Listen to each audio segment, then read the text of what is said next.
The Vergas Show is brought to you by Vergas State Bank, your locally owned full-service bank. With 2 locations in Vergas and Perham, make the right call. Call Hanson's, the most trusted name in plumbing and heating. Spanky's Stone Hearth, casual fine dining on the shores of beautiful Rose Lake. Hi, welcome to the Vergas Show. I'm Sherry Hansen. Thanks for joining us today. We're just a little bit outside of Vergas, but we're with Vergas residents Dave and Sandy Antonsen and their grandson Aiden. Hi, welcome Aiden. How are you? Good. Good. Yeah, he's here on spring break, and so we're going to talk to him about a few things too. But we're out in the middle of their woods, and as you know, it's maple syrup time, and Maple Syrup Festival's in Vergas on April 9th, and we've got some people here that do some actual maple syrup tapping of the trees, as you can see here, and we're going to talk a little bit about that today. We're going to show you a little bit of the process, but I think I want to start first with Sandy. How did you end up in this beautiful spot? We bought this property about 20 years ago, and after we retired in 1998, we moved out here. And so then this is mostly a hobby farm, I guess, and we had some beef cattle and we sold them and whatever, but so we've been just kind of using this as a hobby, and so we decided to tap a few trees, and so we've been enjoying this. You know, Sandy, I know that you guys retired from the well drilling, so this goes, the well drilling, I think of that, and it's probably not even a good simulation, but I mean, you got, when you're laying the lines and looking for water with wells, here you're looking for the water in the trees.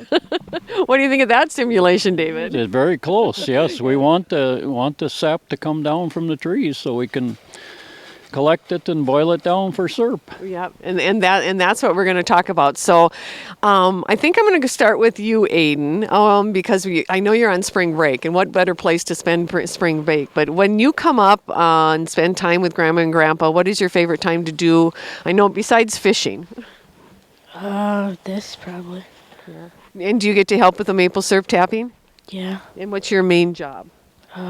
Just pouring the sap into the bucket. Okay, and so when you come out here and you see this filled up like this, you know that they're having a good year at that, and it's working pretty good. Now, David, I guess I want you to tell me about the process. Okay, first of all, we're going to tap the trees, and we're going to wait until it's about freezing at night and warm enough during the day to have the sap run. Okay. So we'll start probably in, March, depending on the weather, but we'll get our taps out and start tapping trees. And now, when you say taps, what are those? Okay, we'll drill a hole in the tree, okay, and we'll actually pound this tap in the tree. It's actually called a spile. Okay. And we'll hook our buckets on there and wait for it to start dripping. And if we have a good drip, we'll have these buckets full in one day. So when did you last empty this bucket? We emptied that yesterday. Really? Okay. And so tell me the best weather for that is? Okay, we want it to freeze at night, okay, and warm up to about 37, 40 degrees in the daytime with the sun really helps. And they really run then. Okay.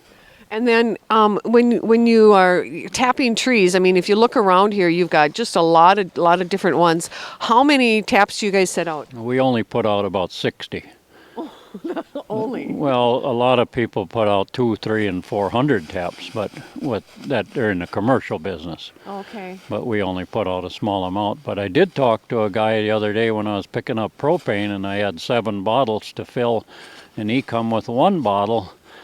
And I said, well, I'm using this for maple syrup. And he says, well, I am too. He said, I got 6 trees tapped. Oh, so just, you can just do it as a, but with the whole process, and we're going to go down to the cook shack and we're going to be able to see some of that process. I see your dog Captain. We got to make sure that Captain gets on camera here, right? Because he really wants to be. I'm sure he's part of the process too.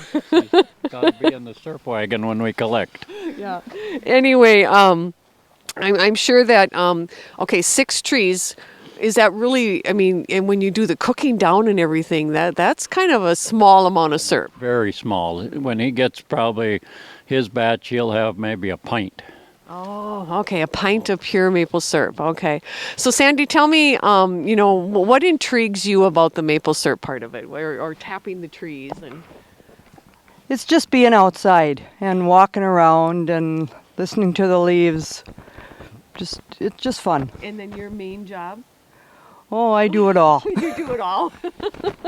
And so, okay, Aiden, tell me what happens when you come out and you see these filled up like that. What do you have to do?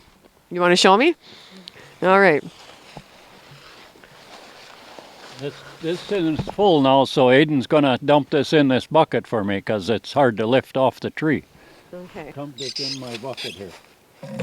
Oh, and as you can see, some of it's frozen, and that's good conditions. You want it. But this is all sap that's come out of the tree. Sap. And then that's what you go around, Aiden, and you do that on each of the trees? Yeah. And then is it kind of exciting to see them when they're full? Yeah. It's probably exciting for you, but then Grandpa knows that he's got work to do, right? But it's much more fun to see them full and come out and there's only an inch. Yeah, if there's only an inch and you're dumping that out, then it's almost like, why am I doing this? This is very much fun when they're full. Okay, so Sandy, when you bring the sap up to your four-wheeler, tell me about how that all works out. What the process has to happen. Well, then we dump it in a milk strainer, and it strains all the dirt and everything out of there and debris. And then when we get down, and then it goes into the tank. And when we get down to the cook shack, then we put it through that strainer again, so we get all the debris out of there. So that's what we do. And then, like David mentioned, that's an actual old milk strainer that you have worked into that. Yep. That's pretty cool. Yeah. And so being able, everybody's into the repurposing. And I bet you don't know what that is, No, do you? I don't, but the repurposing thing is awesome. I think that's just great. So, Yep. All right. Well, Yeah, it works really good. good. So Let's head on down to the cook shack. Okay, we're back in the Antonsen cook shack here, and we were up and looking at all the maple syrup tapping. We had a good question when we were up there on how, once they're done, and you pull out that spine that goes in there that brings the sap out, it's like then the tree just repairs itself so that next year when they're getting ready to tap, then they're able to, just put a new little hole in it. It's not like it's open all year round. Anyway, I thought that was kind of fun to talk about a little bit. Maple syrup, it's that time of year. And so make sure that you come in. There's going to be a demonstration showing that and the whole process, and that's going to be on April 9th at the Vergas Community Center. Come in the morning, have some pancakes. You're going to get some fresh maple syrup when you're there. There's going to be demonstrations. There's a 5K. There's a medallion hunt and a maple leaf hunt. Just all sorts of things maple leaf. And so Antonsens are part of that, and they are part of the cooking down, and we are going to, if you stay tuned and watch next week, you're going to see how the process goes from the tree to the jar. All right, you have a good day in Vergas.